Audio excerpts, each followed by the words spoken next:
Good morning. I'm Jeannie Snedeker. I'm the Director of Christian Education. And do we have any children with us today?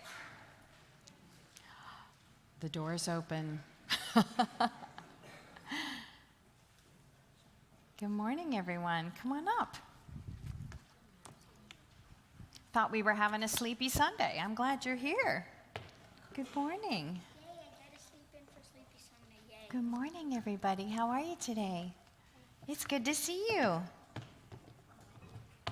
Got it? Okay. I have a question. How many of you like games? Me. Yes? Okay.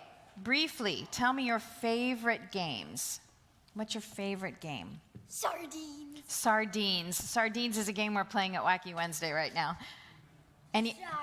Sardines. Okay. Anybody else have a game they like besides sardines?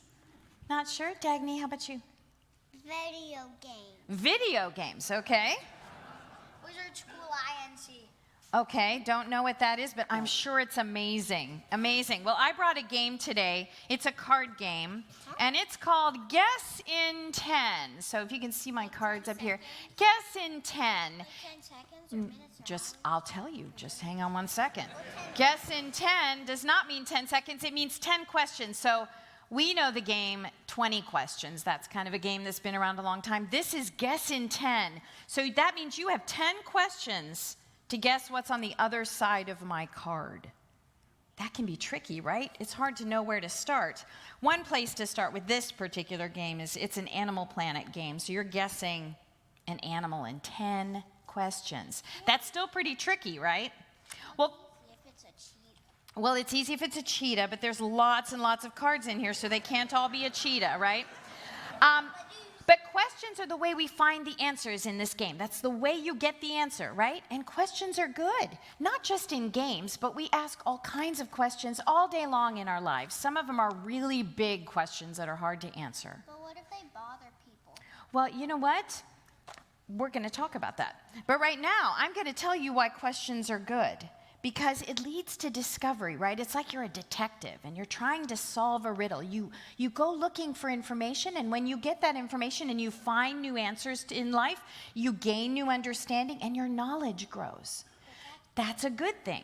So we're talking today in Sunday school about a guy named Thomas. And Thomas was one of Jesus' disciples. Does anybody know what Thomas is famous for? What is Thomas famous for? The grown-up knows.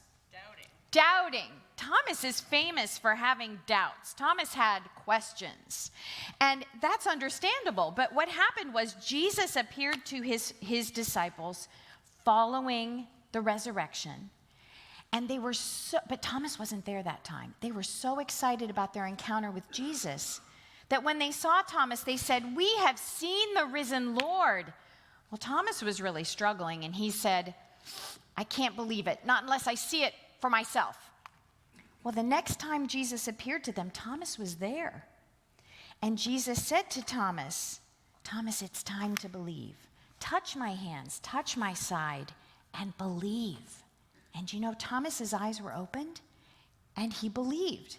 And Jesus said, "You believe because I'm here in front of you." How amazing when people don't see and yet still believe. And boys and girls, that's what faith is. Faith is not having all the answers. Faith is still having lots of big questions, but trusting God and believing anyway. And you know, I think God is cool with our questions.